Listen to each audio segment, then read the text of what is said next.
Hey everybody, welcome back. It's been a couple weeks since I last posted a video, and the sole reason for that is because I moved from California to Florida, and it took a little bit longer than expected with some of the logistics, and then I had some personal stuff come up. So for this week's video, I'm going to do, I don't know how many I'm going to do in the series, as many as it takes basically, but I want to go over the Analog Way LiveCore setup.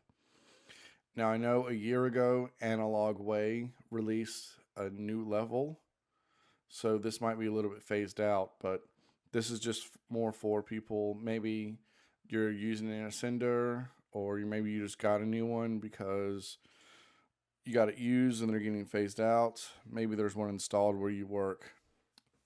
Just general information type thing. So I am using the simulator because I don't have an Ascender lying around. So we're going to go ahead and get this started. All right, here we are. So we are just going to be doing a single Ascender 48, and I'm just going to be taking you through your initial setup. So we're going to start with our pre-config.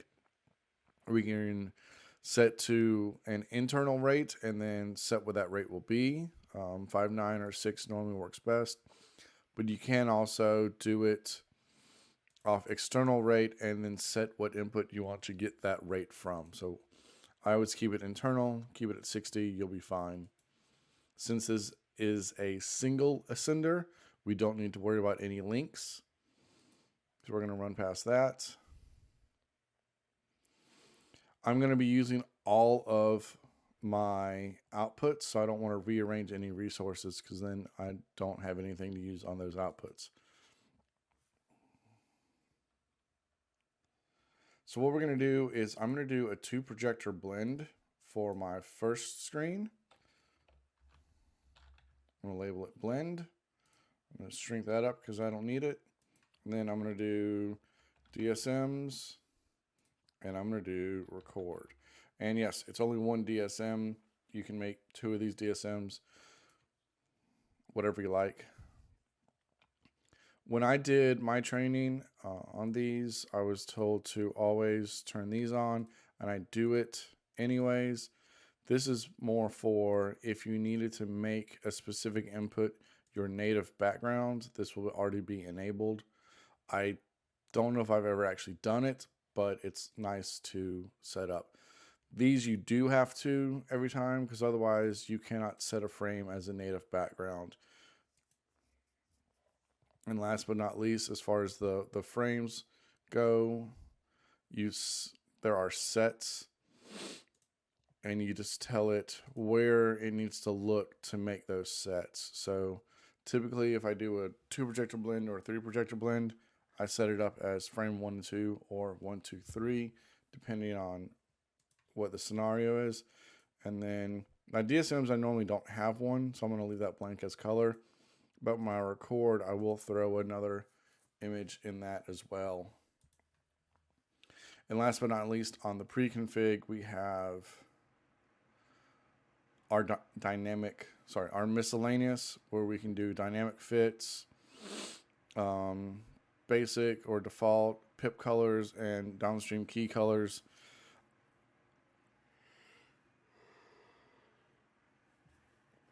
I honestly don't mess with this that much, but that's what's on the tab. So outputs, if you want to change this to be 1080i or anything else, you can have all your computer resolutions as well. And since screen 1 or output 1 and 2 make up screen 1, you can apply that to all the screens. You can also do your internal rate or a standardized rate as well. One other thing is your HDCP. Some things you have to turn off not only the HDCP on the input, but as well as the output before it will work properly. So I just go ahead and pop those off as well. Off, off, off.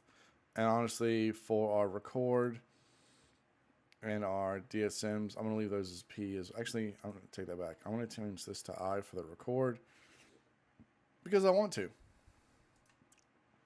Inputs, same thing. it's best, or I find it easiest if I just go and click on that one and then I can go through and label everything. So with these, you can label the input, but notice how I have the SDI selected.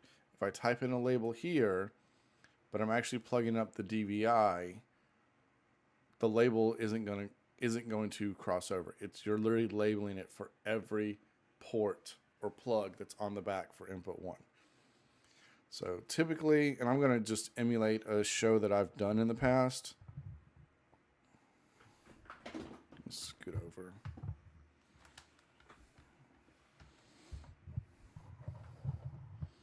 Trying to figure out how to make this work. Okay, so I'm just going to emulate a show I've done in the past. So I normally do PC1, HDMI, PC2. Now I know some people love labeling things as graphics 1 or graphics 2, but this is what I've done for many years, and it comes down to who do you work for and what do they want you to do. So if you have a specific, so if you have a executive producer or technical director that wants you to label things certain ways just so you can communicate easier, as long as the switcher, the person running the graphics, and the person calling the show all use the same terms, everything seems to normally flow best. So I got all of those. And actually 4, I'm going to go back. I'm going to make this my iMac, because on this particular show, I have someone switching multiple cameras, and they just send me one signal. So we'll throw in a couple more of these. So we look back at the top of this, we can actually adjust a couple of things. Actually, I'm going to go back. You can send a test pattern. You're essentially sending it to your multi-view. I'll turn that off too. You're essentially sending it to your multi-view to make sure you're laying your multi-view out right. Let's say you're setting this up and your graphics operator hasn't finished setting up or hasn't dropped you your lines yet. That way you know you're doing everything right. Image, I've had to do some brightness adjustment, very little. I don't really go past plus or minus 10 because then it just looks kind of wonky. But that's me. Aspect, you can predefine your crops and your aspects. Whenever I do, say, names, and we chroma key everything out, I always still have a dark line on the top, so I'll just drop this down just a couple of pixels to get rid of that. Maybe you don't experience it, but if you want to crop it at the input level, not at the layer level, we're just talking about cropping on the input level, this is where you do that. Format, not so much. And keying, again, if you're going to chroma key something out for names, keying, turn on color killer, select your color. You might have to adjust these and your tolerances a little bit, but it'll knock it right out. And like I was saying with HDCP, let's go and turn that off on everybody. If you're using a SDI plug, you don't have the option to turn off your HDCP because there's no handshake that's happening.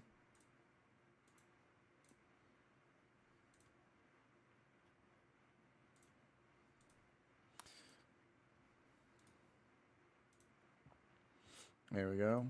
So next is your library, and this is your media pool, your library, whatever you want to call it. If you're going to upload some for your blend area, Analog Way makes another program called, I believe it's a frame cutter, that helps you take one big image and make it into multiple images so it'll fit in your blend area. Also, when you upload, you have a choice of making it a frame or a logo. I typically make everything a frame unless it is literally a logo, like a brand logo with an alpha channel and all of that. The biggest difference would be a logo is smaller and takes up less space, and a frame is larger, has a larger resolution, and the file size is allowed to be a little bit bigger. So we're going to do 3 of these real quick, just 3 random ones. And because it makes showing the next part a little bit easier. So This is your logo library. So you have 4 frames and 4 logos. So I uploaded 3 frames, and then I'm going to select. So this is frame 1, and this goes back to our pre-config with our logos, with our native background, and we told for output 1 to pull from frame 1 and for output 2 to pull from frame 2. So frame 1 we're assigning frame 2, and it will, when we get to the blending part, it'll actually blend those. And then frame 3, and this will be our native background for our records. Monitoring, this is literally your multi-view. Set it up however you want to. All the same adjustments you can do or need to do for any of your other outputs or inputs. Blending, we're not going to go heavy into what you need to do a two projector blend.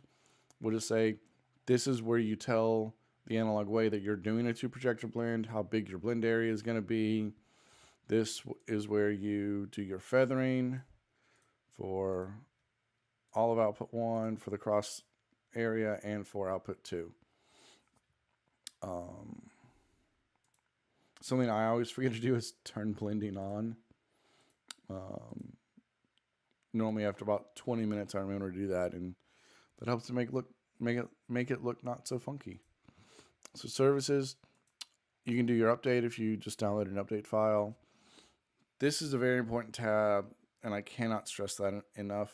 If you don't know what this is, if you get to a show, you set up a show, you spend hours upon hours making everything look right, and then your boss comes to you and goes, great show, everything looks awesome, we're doing it again in 3 months. You really want to come here, you want to create a backup file, you want to save it. That way when you walk in 3 months, you can upload it, and exactly how the show is today when you're leaving is what you're going to get when you walk through the door. It saves you so much time.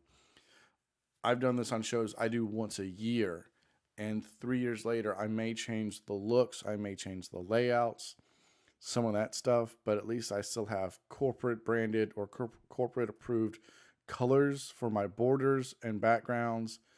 My media library is all corporate branding. I don't have to change it unless they change their logo or they have a special logo for that event, and then I just add it, save it,